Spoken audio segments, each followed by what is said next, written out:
The auction block stood under the high desert sun like a gallows without rope. Flies clung to sweat-slicked necks. A man could buy anything there: tools, cattle, convicts, or girls. Clay Bledsoe had come to buy a mule. He left with a child. She was maybe 13, maybe 15, small enough her boots didn't touch the floor when they sat her on the cedar plank for bidding. A tag around her neck read, "Too far gone." Someone had scrawled it in charcoal, half smudged by her collarbone. Her wrists were roped, her eyes were empty. The bidding started low. A miner opened at $2, said he'd put her to work sorting rocks. Another man laughed and bid 3. He wanted a quiet one to mind his still. Clay didn't speak. He studied her. She didn't flinch at the laughter, didn't cry, didn't turn her head. $4, 5. When the auctioneer called 6, Clay Bledsoe lifted his hand. No one raised him. "Sold," the man declared. "To the broke rancher with more land than sense." Clay stepped forward, handed over the bills folded like a slow apology. The girl didn't look at him. When the rope came off her wrists, she stood, bones stiff as fence rails, and followed without question. They rode out of town in silence. The land Clay called his ran 50 miles from bone-dry arroyo to scrub pine and limestone hills. Wind cut through it like a rasp. He lived alone in a house his father built after the war, a house that leaned into itself like an old man praying. His cattle were thin, his debts were wide. No one expected Clay to make it another year.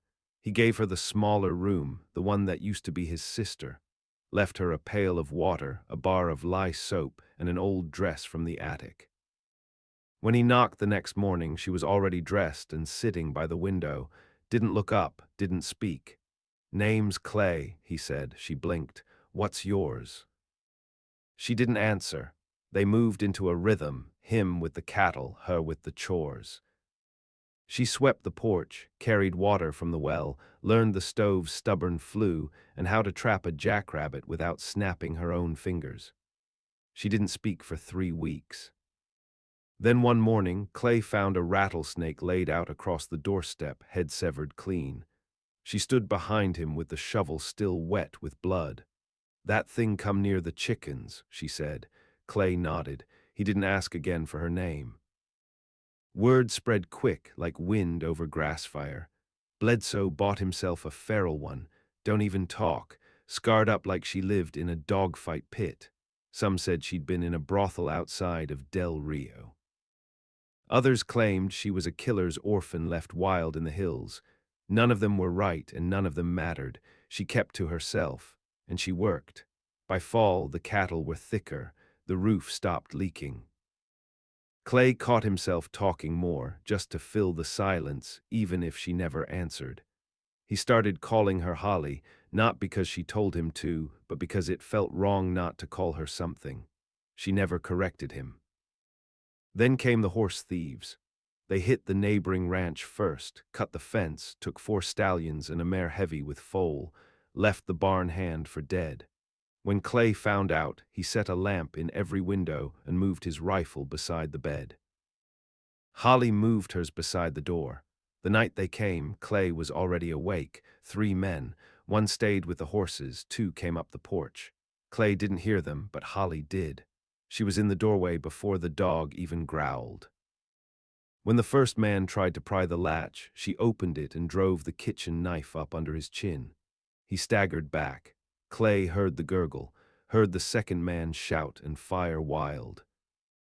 He ran to the door, gun raised, only to see Holly kneel, roll the wounded man's pistol from his hand, and shoot the second straight through the heart. The third turned and ran. Holly chased him, barefoot in the dirt, face blank as smoke. When she came back, she had his hat, blood on her shirt, a bullet in her arm she hadn't noticed. Clay didn't speak. He helped her clean the wound, hands shaking more than hers. She winced once. "They were gonna kill you," she said. "I ain't let 'em." It was the first time she'd ever said his name. He tried to say thank you. She stood, wobbled once, and went to her room without another word. After that, folks stopped talking about the girl Clay Bledsoe bought. They talked about the girl who left 3 men dead in the dust, one with a knife, one with a pistol, one with his own boots twisted backwards from the way she brought him down. Clay buried them in the hill behind the stable. The sheriff came once, asked a few questions. Holly said nothing, just looked him in the eye till he turned away. Self-defense, he muttered. Girl like that, she's got reason to be jumpy. Clay didn't correct him. In town, they started calling her Holly Bledsoe. She never smiled. But when she sat beside Clay in church, shoulders squared, jaw set like she was born for a rifle stock, no one asked why a girl with no name bled for a ranch with no fortune. They all knew too well what made a thing worth keeping, and what it meant when someone was willing to kill for it. That winter brought no snow, only wind. It rattled the boards of the barn and peeled the skin from cattle ribs. Clay lost 2 calves to the cold, one to sickness. Holly didn't flinch when she slit their throats to end the suffering. She worked without asking, bled without complaint, and Clay began to forget the girl she'd been on that auction block. He never touched the tag he'd kept, too far gone, tucked in a drawer with old stamps and a pistol he hadn't fired since his brother's funeral. By spring, there were whispers again, not about Holly this time, but Clay. Folks said he had no right raising a girl like her alone. One rancher's wife crossed the street when she saw them in town. Another told the preacher Clay should find her a proper home, as if they hadn't already built one out of sweat and silence. Clay didn't answer. Holly didn't blink. They rode back into the canyon and didn't come back for weeks. Out on the range, the fences had started to fail. One by one, posts rotted, nails loosened, wire sagged. Clay couldn't afford hired help. Holly patched what she could, arms raw from sun and barbed wire. They camped out some nights under the stars, both too tired to talk. She watched the sky like it might offer something. He watched her and wondered what it cost her to stay quiet all the time. One night they heard gunfire far off, echoing like a lie across the rocks. Clay rose slow, hand to the Winchester. Holly was already gone. He found her 10 minutes later at the ridge, staring down at smoke rising from the Teague property.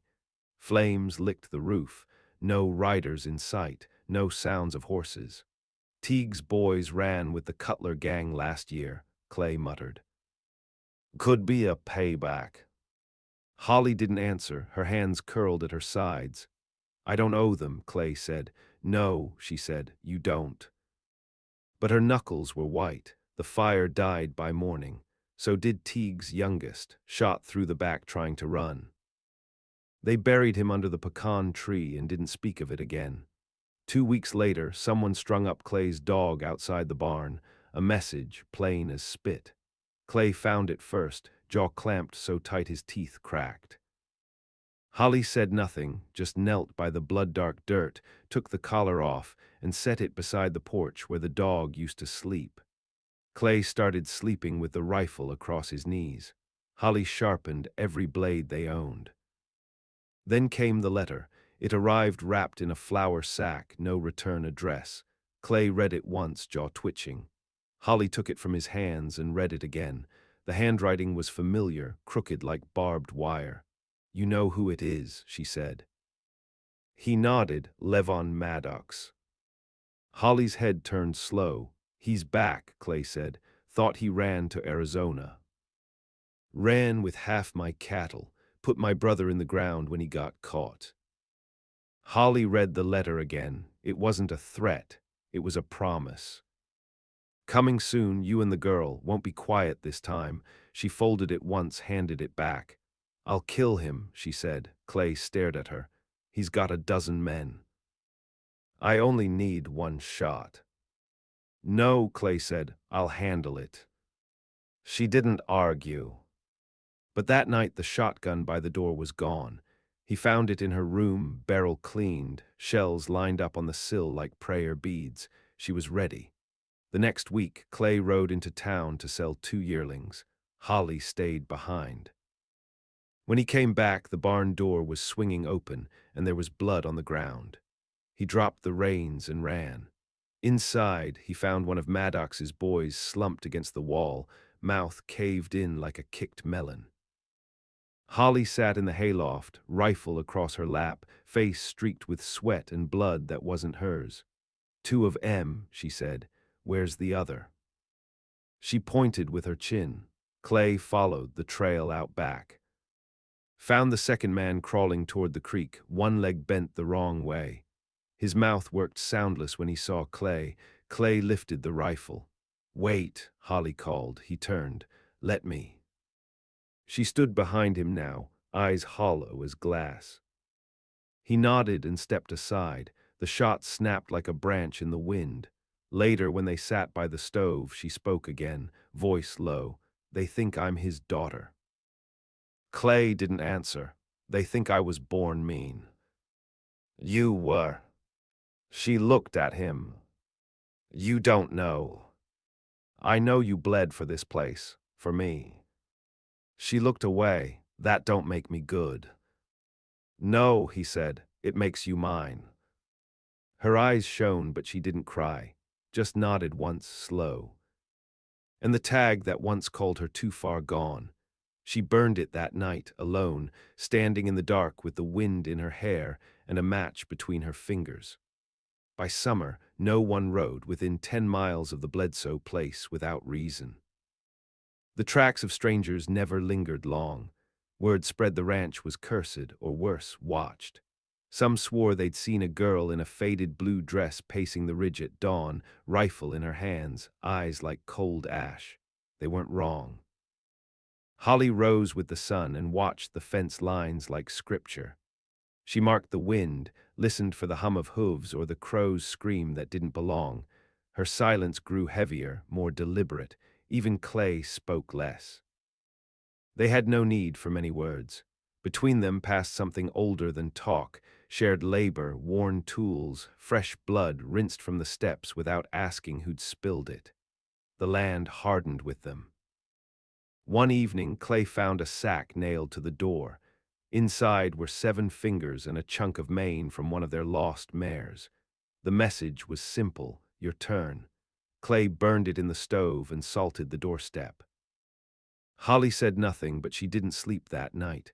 She walked the property until sunrise, rifle cradled like a child. 3 days later, the well went dry. It wasn't natural. Someone had packed it with sand and horsehair, crushed glass scattered through it like snow. Clay cursed low under his breath. Holly dug without stopping until her hands bled. When she finished, she wrapped her palms in hide and went to the ridge alone. She didn't come back until morning, cheeks crusted with grit, eyes rimmed with red.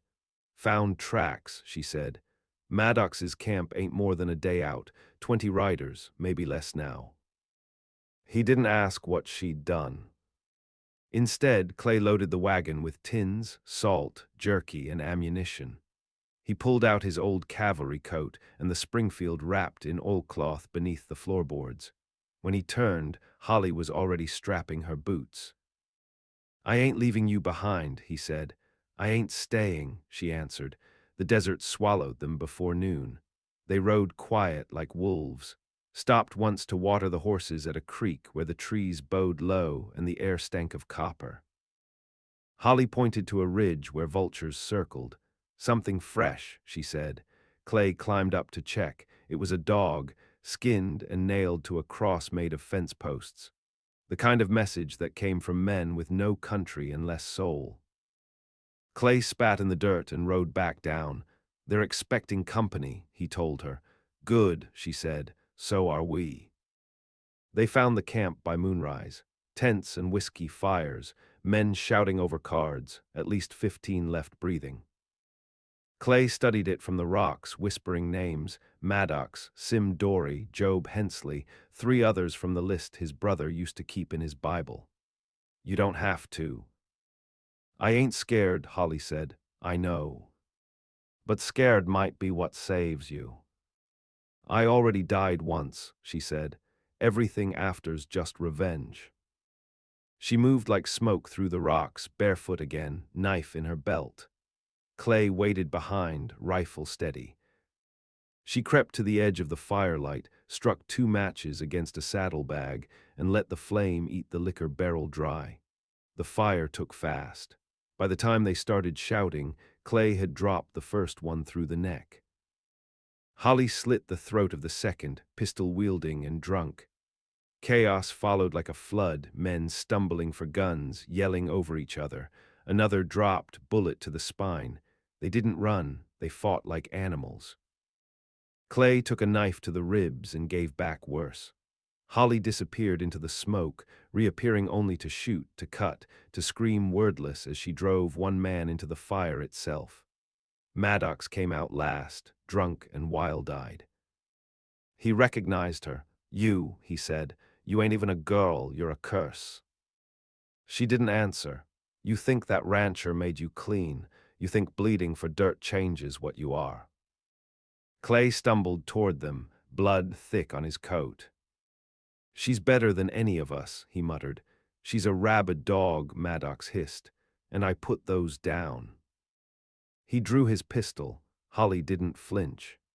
She raised the knife she'd used to gut rabbits, held it like gospel, and when Maddox charged, she stepped into him and shoved the blade up under his ribs. He staggered once, coughed, dropped. Clay caught her as she swayed. "It's done," he whispered. "No," she said, "it's beginning." They left the camp burning behind them, took what the men had, food, ammo, horses, and buried only what needed burying. The sky turned red with dawn, and the wind picked up with the scent of ash. Back at the ranch, Holly didn't rest. She cleaned every weapon, replaced every broken board, dug a new well with her blistered hands. Clay watched her from the porch. Knew the scars on her back told stories she'd never speak, knew she wasn't done. There were still names out there, still ghosts to bury. But for now, she was here. And she was his, not because he bought her, because she chose to stay. The new well struck water deep and clean. Clay called it luck. Holly said nothing, just sat on the edge with her sleeves rolled and arms streaked from digging. She hadn't spoken Maddox's name since the night they burned his camp, but Clay could feel it in the way she moved now, always facing the door, never sitting with her back to the window. She slept light and woke lighter. The graves they dug out past the juniper line had no markers, no names. Clay had offered wood, stone, anything. Holly just shook her head. "They know what they did," she said. She meant the men. Maybe also the ghosts. The sheriff came again 3 weeks later, this time not alone. He brought the preacher and 2 men from the county council. Holly saw them from the barn roof and climbed down slow, wiping pitch from her hands. "Mr. Bledsoe," the sheriff began, "we're here about the girl."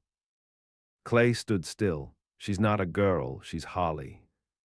One of the councilmen stepped forward. "There's been complaints, said she's dangerous, that she protects what's hers," Clay cut in. "You came this far, you know what's true." The preacher didn't speak, just looked at Holly with a sadness she didn't return.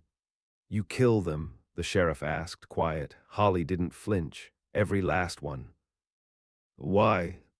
"Because they were coming," she said. "Because they wouldn't stop." The preacher cleared his throat.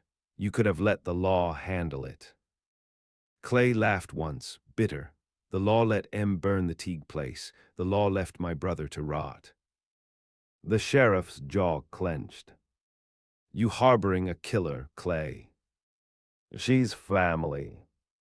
Silence stretched until it snapped. "We can't stop what folks say," the councilman muttered, "but we won't come again, long as she stays put." They left without shaking hands. That night, Clay poured her the first shot of whiskey he ever gave her. She sipped once, gagged, then drank again. "You could leave," he said. "You've done enough." Holly stared at the fire. "Ain't about done." "Ain't ever been." "You still hunting?" She shook her head. "They'll come to me." Clay didn't ask who, he already knew. The wind changed that fall. Leaves never turned in that part of the desert. But something shifted, more riders on the road, more firelight on distant hills. Someone set a trap near the cattle troughs, poisoned grain mixed with nails, 2 heifers dead by morning. Clay buried them alone while Holly rode east, following a rumor. She came back with a gunshot in her side and a letter stitched into her coat lining. Clay boiled water, stitched her up, poured whiskey till her teeth stopped chattering.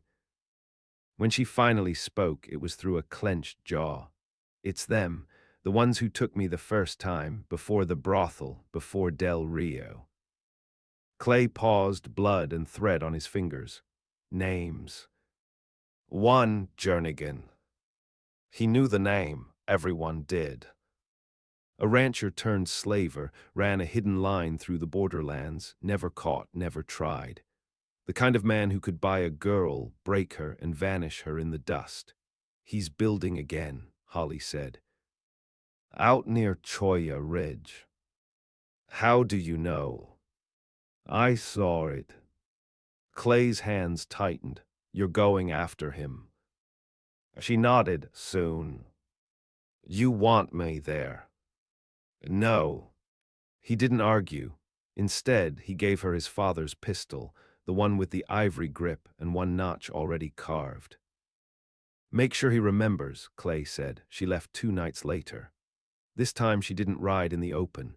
She traveled by goat paths, sleeping under bramble and stone, watching from the hills as wagons rolled through the canyon gap. She waited.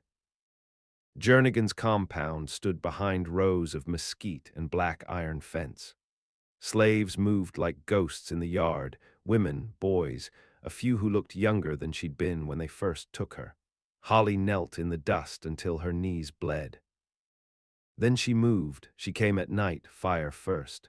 Smoke choked the rafters before the dogs even barked. She moved through it like a shadow, shooting only once, cutting clean. She found Jernigan on the upper floor, dressing in panic. He grabbed a girl by the wrist and pulled her in front of him like a shield. "You don't want to do this," he hissed. "I can pay." She didn't speak. "You're one of mine, ain't you?" he sneered. "Don't lie." I remember the eyes. Holly shot him through the girl's shoulder. The child fell screaming. Jernigan flinched. She closed the distance and jammed the pistol into his gut. "You're right," she said. "You do remember me." She pulled the trigger once, twice. Then again and again. When the chamber clicked dry, she stood over what was left and looked at the girl. "Run," she said. The fire took the rest. She didn't return for 4 days. Clay was chopping wood when he saw her. Dust in her teeth, ash on her coat, eyes glassy with miles. She walked right past him and dropped the pistol on the porch. "Jernigan's done," she said. He nodded. "Others?" he asked. She didn't look at him. "Always." And in the distance, the sun dropped behind the rocks like a slow funeral. Winter returned with silence. No letters, no riders. The ground went hard, and the wind carved lines into every living thing. Clay watched the hills like he used to watch the weather, anxious, waiting for a break or a blow. Holly stayed near the ranch, but her eyes had gone distant again. She spoke less, slept less. The cold didn't bother her. She moved through it like a revenant. He knew she was hunting again, even if she hadn't named her quarry. He saw it in how she cleaned her guns, how she marked distances between fence posts, how she walked the perimeter with a length of rope in one hand and a whetstone in the other. One morning she didn't come in for breakfast. Clay found her in the barn building something. "What is it?" he asked. She looked up, hands dark with grease and rust. "Trap." "For what?" She didn't answer right away. "There's one left," she said. "One that started it. I didn't know his name until last week. Got it off a boy who used to run messages for him." Clay leaned against the beam. "And now? Now I know where he sleeps." The man's name was Arlen Stack. He wasn't a slaver, not exactly. He was worse, one of the kind that made slavers look like middlemen. He'd trafficked girls from burned-out territories for bounty, carried the tags around his belt like rabbit feet. Holly had found one of those tags near the Choya Ridge fire. Hers, blackened but legible, too far gone. Stack operated under a new name now. Preacher, they called him in the eastern settlements. Had a congregation, a bell tower, and a smile that fooled whole towns. He gave sermons on dust and sin and the cost of salvation. He shook hands with sheriffs. Holly rode for him in the first thaw. This time, Clay didn't let her go alone. They didn't speak much on the ride. There was too much memory between them now, too much shared dirt. But before they crossed the rise into the eastern county, he reached into his coat and handed her something wrapped in oilskin. The tag, she stared at it, fingers trembling. "You sure?" she asked. He nodded. "Give it back to him." Stack's church stood like a spine in the center of a wheat town called Harmony's End. Clean, white, full on Sundays, they rode in on a Saturday. Holly went alone through the front doors. He was there. Silver-haired, cloaked in vestments, preaching to the echo of his own voice as he rehearsed the next day's sermon. She stood in the aisle. He saw her, paused. Something in his eyes flickered. "You lost child?" he asked. She walked forward. "Name, Holly Bledsoe," she said. "Don't think you'll remember." He stepped back from the pulpit. "I've counseled many. God's work brings many faces." She tossed the tag at his feet. He stopped talking. "Now you remember." His mouth opened. Listen, that wasn't me. I didn't." "You sold me," she said. "First to Maddox, then again I was 13. Clay stepped in then, rifle low but ready. People began gathering at the doors. "Preacher," someone called. Stack raised both hands, sweat beading. "This is slander. She's mad. You all know me. You know I preach peace." "She preaches truth," Clay said. "She's killed men," Stack shouted. "She's buried devils," Clay corrected. Stack lunged for the cross on the altar. Holly pulled her pistol. No one moved. The room held its breath. "I forgive you," Stack said, eyes desperate. I forgive you, child. You don't have to do this." She lowered the pistol, walked to him, pressed the tag to his chest. "Don't want your forgiveness," she said. "Want your confession." "I won't," he whispered. "I can't." "Then burn." She turned, walked out. Clay followed. They left the town behind them, full of whispers and rising tension. No law followed them, not that day. The fire came that night. Stack's church caught first, then the house behind it. No bodies were found, but no one saw the preacher again. Holly didn't smile. She didn't speak for days. When they reached the ranch, she sat on the porch, boots kicked off, hands limp. Clay brought her water, set it beside her, and waited. "I ain't clean," she said finally. "I thought revenge would fix something. It didn't." He sat beside her. "Revenge doesn't fix, but it ends." She nodded slowly. "I want to bury it," she said. "Then we will." She stood, walked out past the last fence line, and dug a hole with her bare hands. Into it she dropped the pistol, the tag, the knife she'd carried since the barn fight. Clay stood beside her, not speaking. She covered it all in dirt, smoothed it flat. When she turned, the wind lifted her hair and the dusk cut her face in shadow. He didn't say it out loud, but something in her was different now. Not soft, never that, but settled, forged. They walked back together, and no one came for them that winter. Spring arrived slow, not with blooms, but with breath. The hard crust of earth loosened. The cattle bore healthy calves. The wind softened enough that Clay sometimes left the door open. The land still bore its scars, blackened fence posts, blood-stained rocks half buried at the creek's bend, but nothing new burned. Holly rose with the sun, same as ever, but her silence was different now, not a wall, a choice. She spoke when she meant to, when words held weight. She laughed once, in the middle of milking a goat that kept kicking at the pail. It startled Clay so bad he dropped the feed bag. They didn't speak about the past, not much.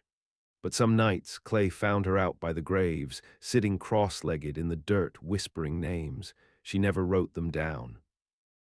Just said them like spells, like she owed memory where mercy failed. Then one morning a rider came. He was lean, dust-bitten, carrying a badge on his vest and a telegram in his hand. Didn't smile, didn't climb down. Just nodded once when Clay stepped out. Looking for a Holly Bledsoe, he said. Clay didn't move. Why?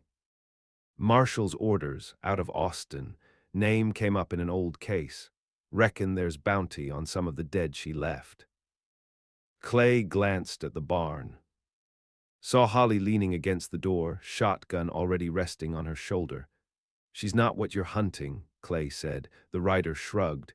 Ain't me hunting her, but someone will. Clay stepped off the porch. You plan to try. The man looked at him. Long no, he said. Just came to warn her. He handed Clay the telegram and rode off. Clay unfolded it. The words were brief. A new name, someone from the Jernigan line, a cousin or partner, still running, still burning. He held the paper out to her. She didn't take it. Not mine to chase, she said. Not anymore. Clay nodded. I buried that life. You sure?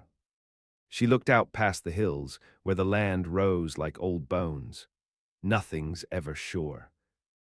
But I ain't hunting ghosts no more. They burned the telegram that night. By midsummer, Clay gave her part of the land deed, her name in ink, legal and binding, not as daughter, not as wife, as equal. Holly took it and folded it careful. Placed it in the kitchen drawer beside the coil of rope and the dried sprigs of sage she used to hang by the door. That fall, a young girl showed up on the edge of their land. Barefoot, eyes wide with old pain, couldn't have been more than 10. Holly found her first, didn't ask who she was, didn't ask who sent her. She just opened the gate, fed her, gave her boots, taught her how to set a trap. Clay watched the two of them sit by the fire that night, shadows flickering up the walls like ghosts learning to rest. He poured himself a drink, looked out over the land, and for the first time in years thought maybe the world hadn't gone all the way to ruin. Maybe vengeance had cleared just enough space for something else, not peace, but something that could last.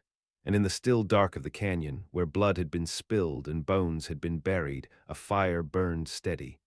No screams, no shadows, only a girl who had once been too far gone. And stayed.